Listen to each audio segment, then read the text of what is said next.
Le ralentissement continu de l'économie chinoise a apporté une pression considérable à la situation de l'emploi. Mardi, le Premier ministre chinois Wen Jiabao a dit qu'augmenter le taux de l'emploi était la priorité numéro 1 du gouvernement. Wu Fan, un commentateur d'actualité chinoise, pense que la diminution de la demande intérieure et l'augmentation des chômeurs ont formé un cercle vicieux et que la tendance à la baisse de l'économie chinoise ne peut pas être arrêtée. Les dernières statistiques montrent une croissance du PIB de 7,6% pour le second semestre 2012, ce qui est le chiffre le plus bas des 13 derniers semestres consécutifs. La Chine est confrontée à de faibles investissements et consommations et à une situation désastreuse de l'emploi. Selon les responsables des ressources humaines et des départements de sécurité sociale, le nombre des chômeurs dans les zones urbaines a atteint les 25 millions en 2012. Wu Fan, commentateur d'actualité chinoise, pense que pour le gouvernement, le chômage de la population est le plus grand secret national et que la diminution de la demande intérieure et l'augmentation du taux de chômage forment un cercle vicieux. Le Parti communiste chinois a toujours traité le nombre des chômeurs comme le plus grand secret national et n'a jamais osé le publier.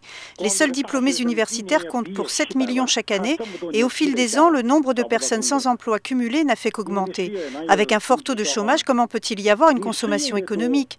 Plus le chômage augmente, plus les usines sont nombreuses à fermer, ce qui est un cercle vicieux et les gens touchés par le chômage vont encore augmenter. Qui sait s'ils arriveront à s'en sortir cette année ou l'an prochain? Le PCC a déjà vu que la tendance du ralentissement de l'économie ne peut pas être stoppée. Wen Jiabao a souligné que la situation de l'emploi en Chine sera encore plus grave et compliquée à présent et dans un proche futur.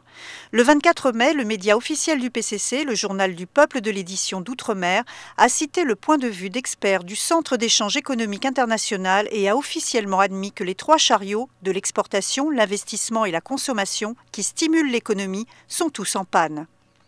L'étendue des troubles sociaux n'a fait qu'augmenter et non diminuer. De plus, maintenant, l'économie décline, ce qui ne fait qu'aggraver la situation. Selon Wu Fan, en dehors de la Chine, lorsque les gouvernements n'ont plus d'argent, le peuple en a encore. La Grèce a traversé la crise, des banques et des bâtiments du gouvernement ont brûlé ces 2 dernières années.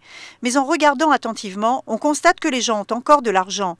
Wu Fan suggère donc que les Chinois se cherchent une porte de sortie.